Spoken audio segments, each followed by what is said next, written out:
Seja muito bem-vindo e muito bem-vinda ao Saúde em Santo André.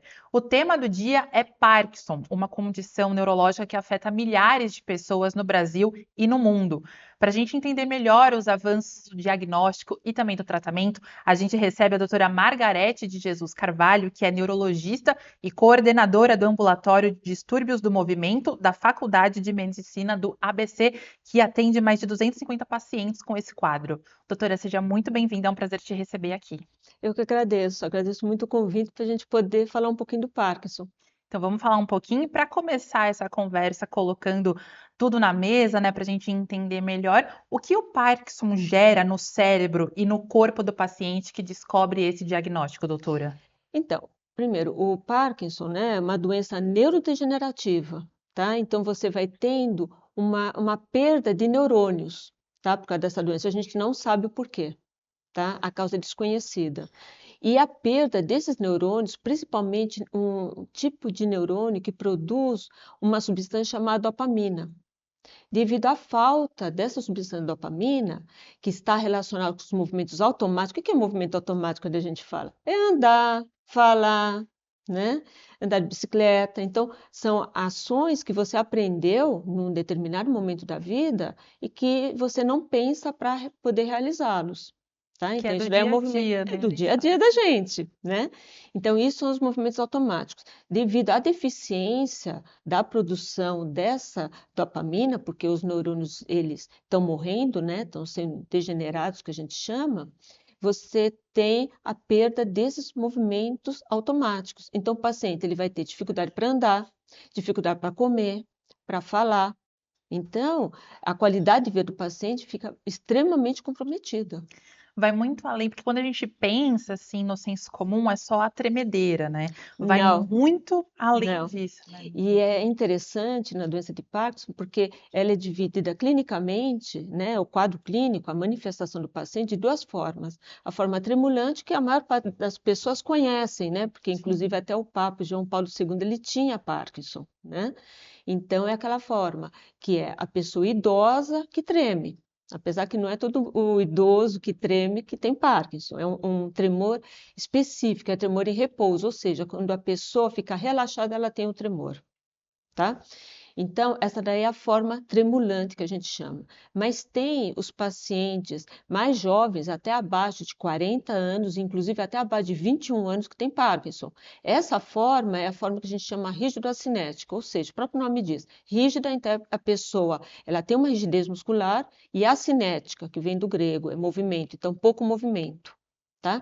Então, são duas formas. A tremulante, que geralmente é mais paciente, pessoas idosas, acima de 55, 60 anos, e essa forma rígido-acinética são pessoas que são acometidas pelo Parkinson com menos de 40 anos.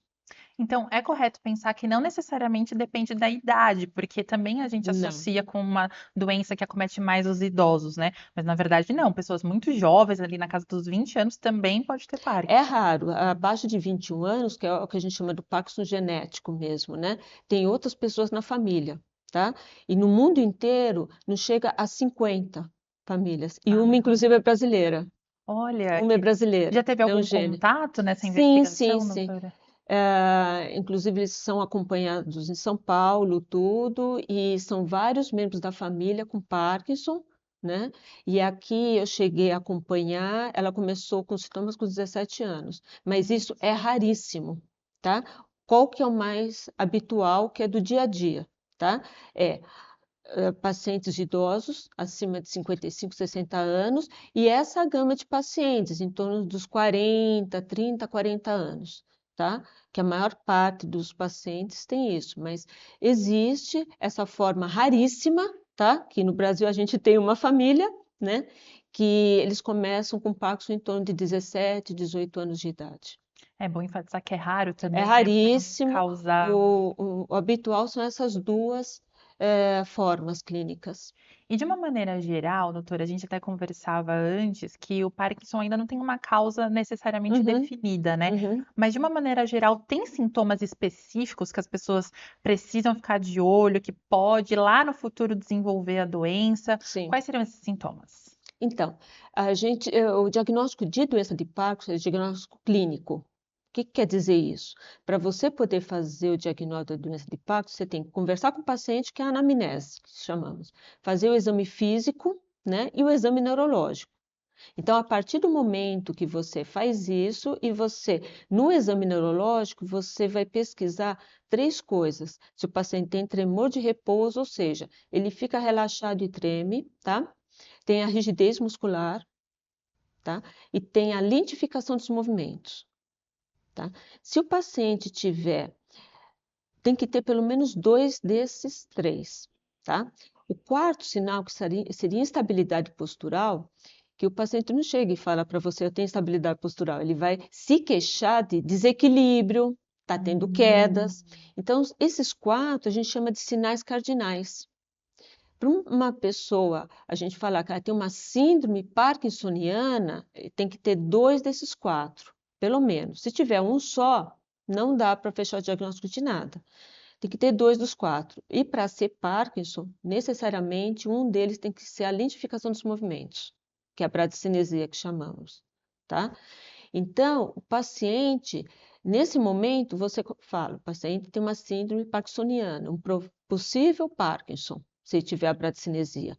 Mas quando a gente faz a anamnese, a história clínica do paciente, a gente vê que tem alguns sintomas que apareceram antes desse diagnóstico, que a gente chama de sintomas pré-clínicos. Quais são?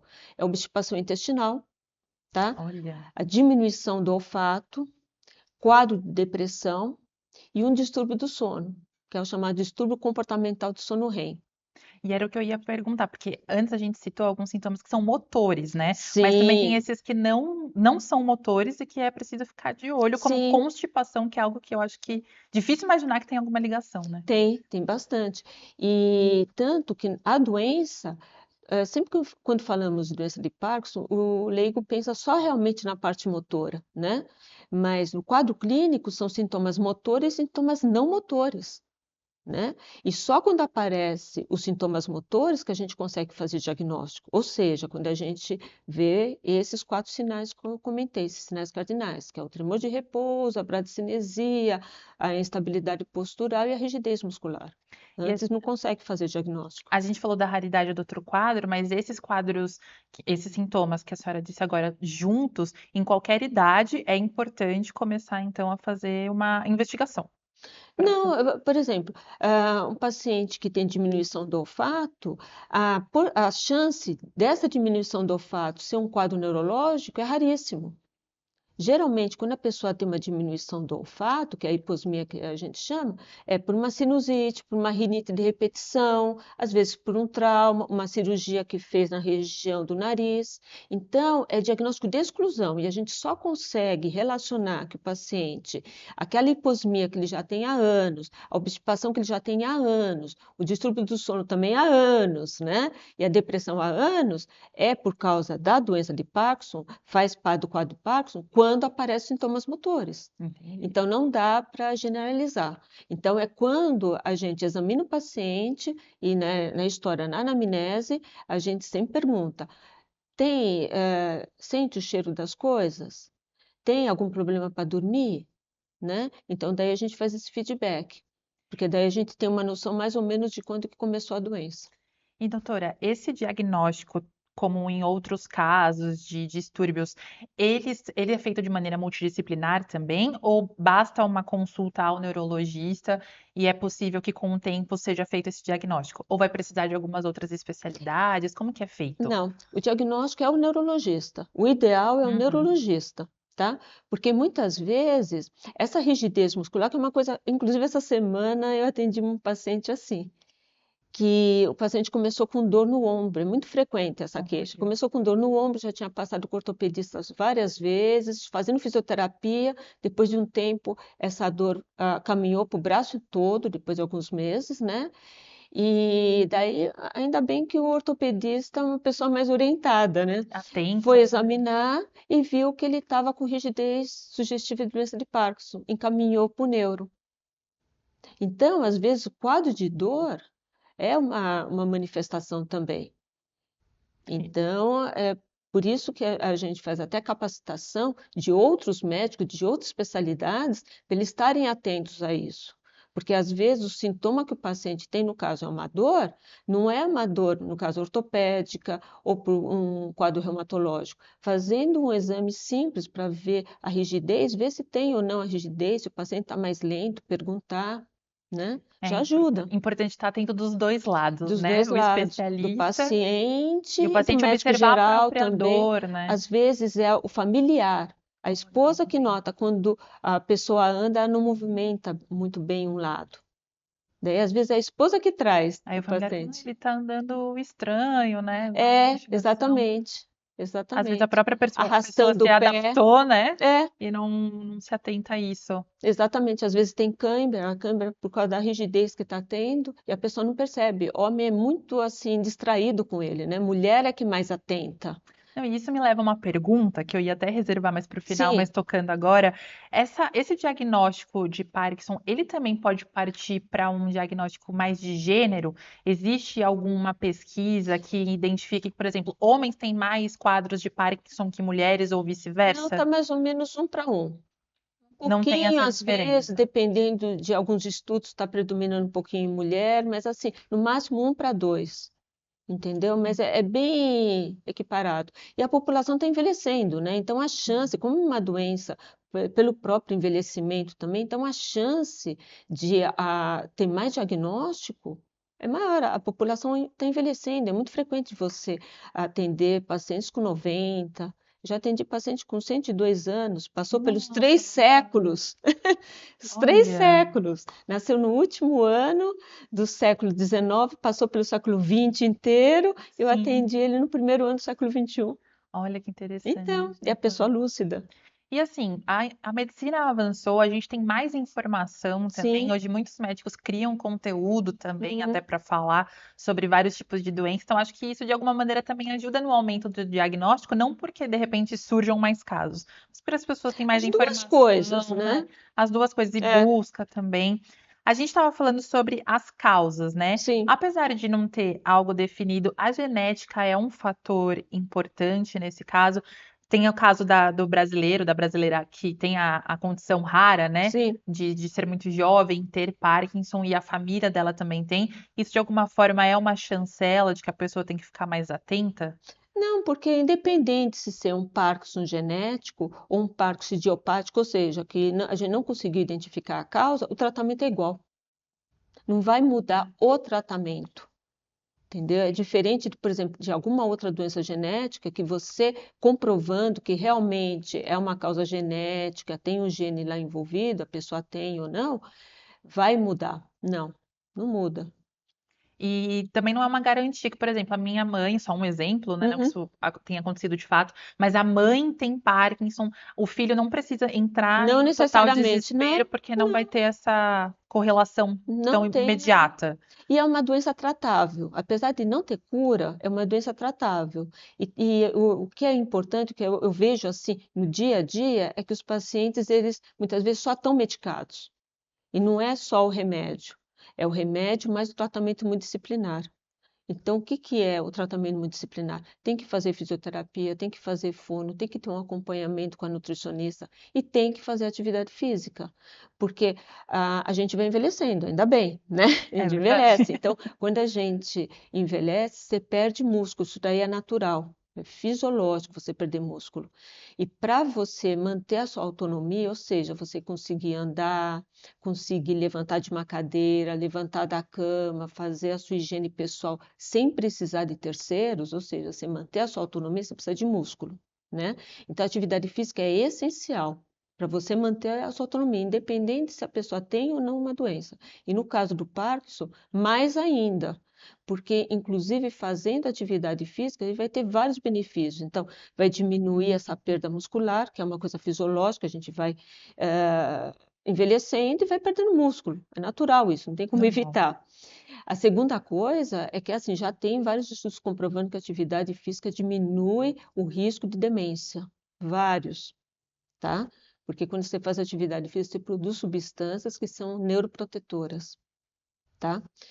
Você melhora a concentração, a memória, o bem-estar, você consegue canalizar com a de ansiedade, de agitação, na atividade física, você vai conseguir dormir melhor, e a gente sabe que também a privação de sono, ou então um sono não reparador, também favorece a demência. Então, não é só do Parkinson, tá? E no Parkinson, eu até oriento os pacientes, além de fazer musculação, tudo, a fazer dança, Ah, porque que dança legal. você tem coordenação. Já Você para treina dança, isso também. exatamente. Tem a coordenação, tem o equilíbrio, sem contar que é uma coisa prazerosa. Então, os pacientes que antes, quando jovens, já dançavam tudo, a gente está começando a resgatar esse gosto, porque a gente sabe que é uma coisa prazerosa para a pessoa, ela vai fazer porque ela gosta, que é o Sim. ideal, né? E ela vai ter vários benefícios. Essa liberação de hormônios, chamado hormônios do prazer, né? Que o Sim, que você libera sim, quando faz exercício, enfim, de alguma maneira pode ajudar neurologicamente esses sim, pacientes também, exatamente. né? E o importante que a gente visa no tratamento é a qualidade de vida.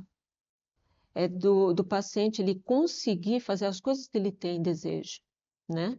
Porque senão, se ele começa a ter muita limitação e ele vê que com a medicação ele não está tendo tanto benefício, ele acaba entrando numa depressão mesmo, numa apatia. Com certeza. Ele fica doente e a família também fica, né? É verdade, o entorno também é muito Exatamente, importante, né? compromete, não tem como. Para a gente fechar só essa caixinha aqui do diagnóstico, doutor, Sim, e partir para falar de tratamento, qualidade de vida, sim, como a senhora trouxe, tem um estudo recente publicado por uma revista científica, Neurology, que foi feito com 42 mil pessoas, que sugere que uma das causas pode ser também da morte dos neurônios, né? Pode estar ligada ao consumo diário de ultraprocessados. é. A alimentação, nesse caso, também é um fator de atenção? É super, isso daí é importante mesmo, porque a gente, há muito tempo, consideramos o intestino como o segundo É cérebro, verdade. tá? E já tem, assim, comprovações mesmo que se você não tem uma flora bacteriana, né? A microbiota saudável, aquela com as bactérias boas, numa população boa e no intestino, ela vai interferir no intestino meu, favorecendo a infecção e favorecendo a processos inflamatórios crônicos. Olha. E uma das teorias é que realmente o Parkinson poderia começar pelo intestino por causa disso. Então, quando você come muito processados, muita carne, muito assim, alimentos que não são in natura, né? Aqueles alimentos Sim. que parecem ali mesmo, é tudo industrializado, né? Então, as comidas prontas, né? Fast food, tudo, você tem um desequilíbrio nessa flora bacteriana. Então, as bactérias boas, tá? Elas diminuem.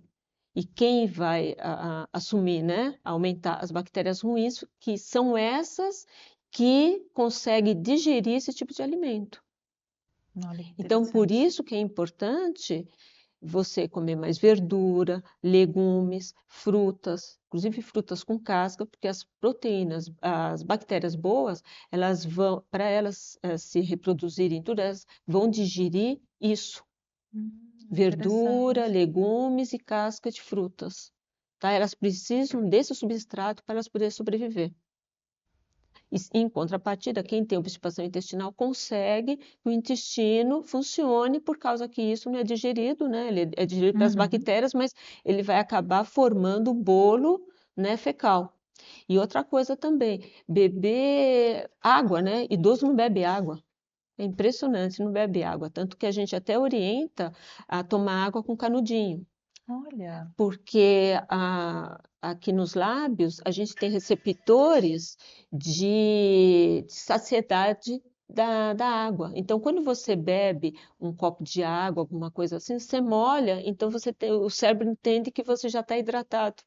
gente, que É, loucura! exatamente. Muito Isso interessante isso. daí é uma coisa até do dia a dia. Então, por exemplo, quando você está com muita sede, você molha a boca. Você já deu aquele alívio, você não sentiu Só que não tanta. hidratou Não nada. hidratou. E você, com o canudinho, a água vai lá atrás. E sem contar que daí faz exercício para voz, para faringe, para Pra tudo. tudo. E a gente consegue resolver duas coisas com um procedimento só.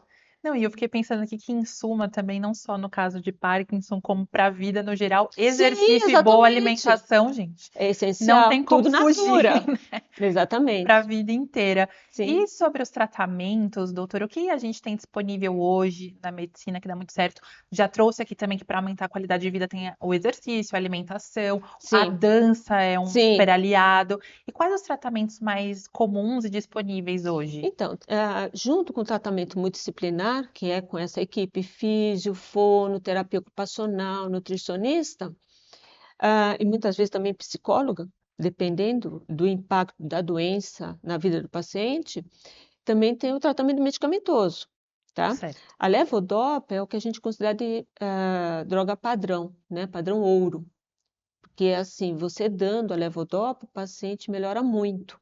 Mas fora essa medicação levodopa, a gente tem outros também, tem os agonistas dopaminérgicos, esse nome todo, que é uma droga que ela mimetiza a dopamina. Ela é parecida com a dopamina, mas não é a dopamina, tá?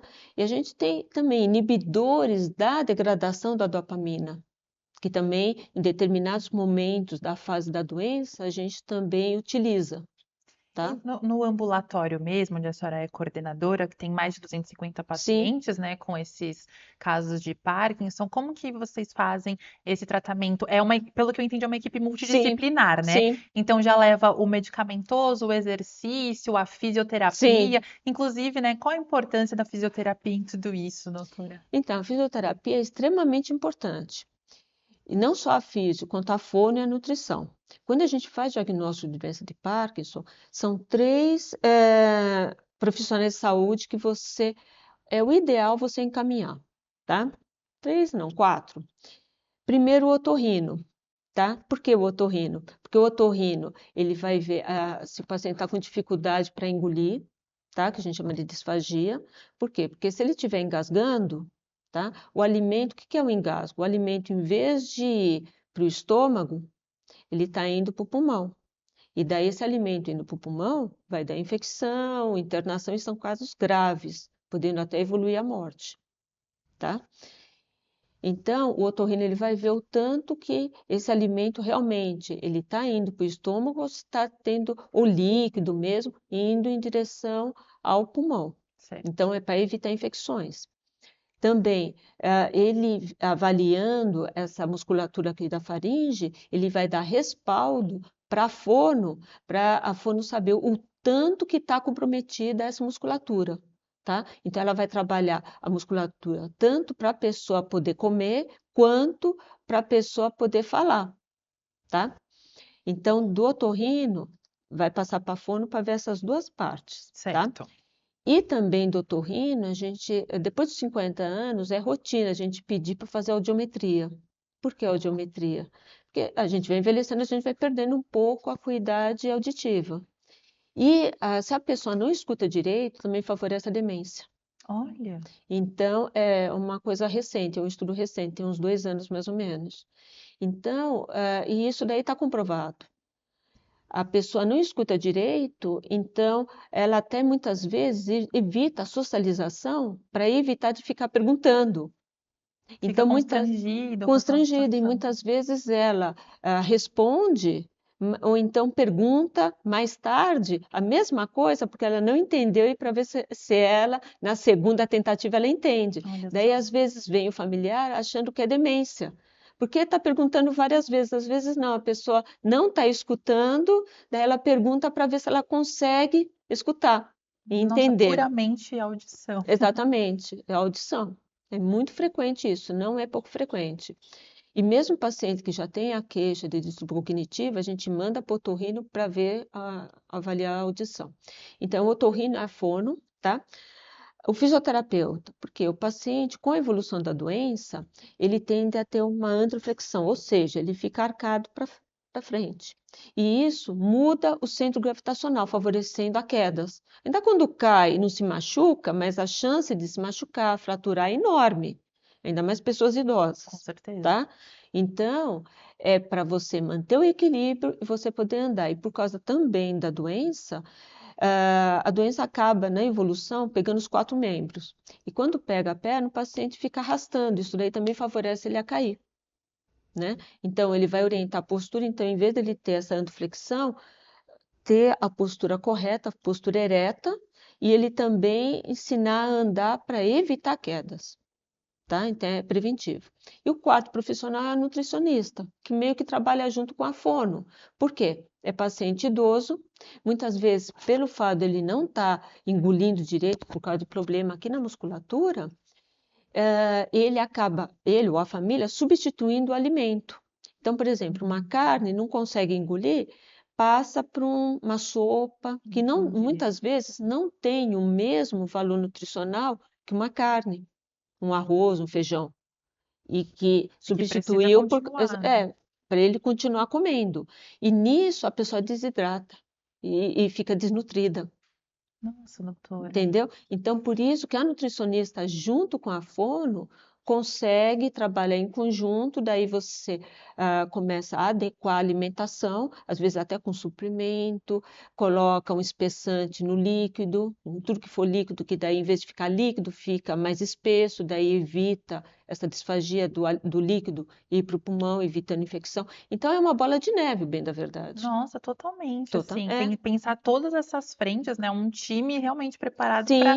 E que para aquela conheça a qualidade de doença. vida, né? E que conhece, Conheça a doença, porque o que a gente vê no dia a dia é que, assim, o físio, muitas vezes ele foi para uma linha de, por exemplo, uma fisioneurológica de paciente com AVC, e que é totalmente diferente que do vai ter paciente de outra Parkinson, coisa. né? Então, o certo é sempre, assim, ter, da mesma forma que, como na neurologia tem o subespecialista para Parkinson, na físio, na fono também tem o subespecialista para o Parkinson, Muito que é o ideal. interessante, doutora. Dentro desses tratamentos que vocês Hum, fornecem, né, de todo esse ciclo, com todos esses especialistas, tem pacientes que são encaminhados para cirurgia, sim. ou isso é arriscado, não é feito de praxe, ou são nos casos muito graves? Como que Não, funciona? a cirurgia é uma coisa que é o marcapasso cerebral que a gente chama, né? Que é o DBS, que é o Deep Brain Stimulation, né? Quando ele tem, assim, indicação. Quando ele bem indicado, perfeito, mas ele não cura. É assim, eu explico para os pacientes de família. O paciente está com 10 anos de Parkinson. Eu implanto o marcapasso nele, é como se eu voltasse no tempo, ele com 4, 5 anos de doença. A doença continua evoluindo, tá? Mas a qualidade de vida dele muda, tá? Então é como se eu voltasse no tempo, tá?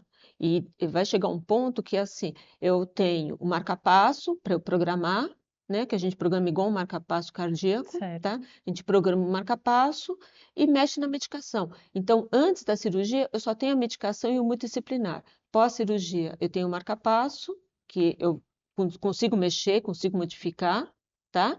Tenho a medicação e continuo com a equipe multidisciplinar. É um aliado também, Sim, né? é um Tudo depende do aliado. quadro daquele Exatamente. paciente. A gente está se encaminhando para o final, doutora, a conversa está muito interessante, mas ainda dá tempo de fazer mais algumas perguntinhas. Uhum. Queria saber quais os principais mitos, por exemplo, com os quais a senhora já se deparou sobre a doença e que a senhora vê presente no senso comum, mas que não tem nada a ver com Parkinson. É Parkinson e Alzheimer que tem muito mito, né? É É impressionante, que são as verdade. duas doenças que não têm cura nem nada, são as duas doenças neurodegenerativas. O que eu vejo muito é assim, eu vi na internet que tomar magnésio melhora, Nossa, tanto para Parkinson quanto para Alzheimer. Não tem estudo para isso. Não tem nenhum estudo comprovando isso. Então, às vezes eu recebo paciente tomando magnésio, assim, várias vezes por dia, né? gente. E daí altera tudo o hábito intestinal dele, tudo. Tem paciente que acaba passando mal por causa disso, mas viu. Então, informação é assim, com o seu médico, tá? Ou então com sites que o médico orienta, tá? Assim, um paciente bem informado se ajuda e ajuda o médico. Eu acho Com que certeza. as dúvidas tem que tirar com o médico, porque tem muita coisa na internet que a gente não tem embasamento científico. Quando você propõe uma medicação para o paciente, além de você ser responsável pela medicação, né, você medica sabendo que aquilo lá tem um efeito. E qual o efeito? É o efeito que você quer de melhorar o Parkinson, tá? Então, você tem respaldo de vários estudos, você tem a experiência do dia a dia, tudo. Agora, na internet tem muita coisa boa, como também tem muita coisa ruim. Então, você tem que saber filtrar. E a melhor pessoa para filtrar mesmo é o médico mesmo, ou então a Associação Brasil Parkinson, que é um local que há muito tempo, tá? Mais de 20 anos, se propõe a orientar e dar tratamento para pacientes com Parkinson, tá? E eles, inclusive, eles vão nos congressos internacionais conosco e eles passam as informações que a gente tem nos congressos de uma forma, no linguajar, numa linguagem mais próxima do dia a dia. Então, que é fácil de um leigo entender e ter informação correta. Informação de qualidade, exatamente. Exatamente. E, doutora, para quem descobriu o diagnóstico agora, a pessoa que está nos assistindo ou o familiar, qual o recado que a senhora deixa? Que procure o médico, tá? De preferência o neurologista, tá? E não é porque tem um tremor que é Parkinson. A gente, como subespecialista, recebeu muitas pessoas idosas e que vêm com história, "Não, eu tenho Parkinson", e é outro tipo de tremor, a gente tem vários tipos de tremor. Então, a melhor coisa é realmente procurar médico, tá? De preferência o neurologista, tá? Porque se ele não for assim subespecialista e se tiver numa fase que precisa de uma opinião do subespecialista, ele encaminha, não tem problema nenhum, tá? E apesar da doença não ter cura, mas ela tem como ter uma boa qualidade de vida. Eu tenho pacientes que eu acompanho há mais de 20 anos, ninguém diz que tem Parkinson. Em compensação, eu tenho outros com 5 anos de Parkinson que já estão mais debilitados. A doença, ela não tem uma evolução retilínea, né? Cada pessoa tem um Parkinson, eu falo, porque o tratamento é individualizado. Então, cada um é de um jeito. Então, e eu falo para os pacientes, não se compare, tá? Porque o tratamento é individualizado, tá? Excelente, doutora. Queria agradecer muito. Tinha mais perguntas, mas o nosso Sim, tempo está acabando. Então, queria agradecer muito a sua presença, todas as informações riquíssimas aqui para a nossa audiência. E as portas aqui da TV Câmara estão sempre abertas. eu que agradeço a oportunidade de poder divulgar a doença, esclarecer as pessoas, né? E quanto mais informação tiver, melhor. Com certeza. A gente conversou aqui no Saúde em Santo André com a doutora Margarete de Jesus Carvalho, que é neurologista e coordenadora do Ambulatório de Distúrbios do Movimento da Faculdade de Medicina do ABC. A gente agradece a nossa audiência. Fica o recado para você procurar informação de qualidade com o seu médico, prestar atenção nos sintomas e se atentar também no diagnóstico individualizado. A gente agradece mais uma vez e até o próximo programa.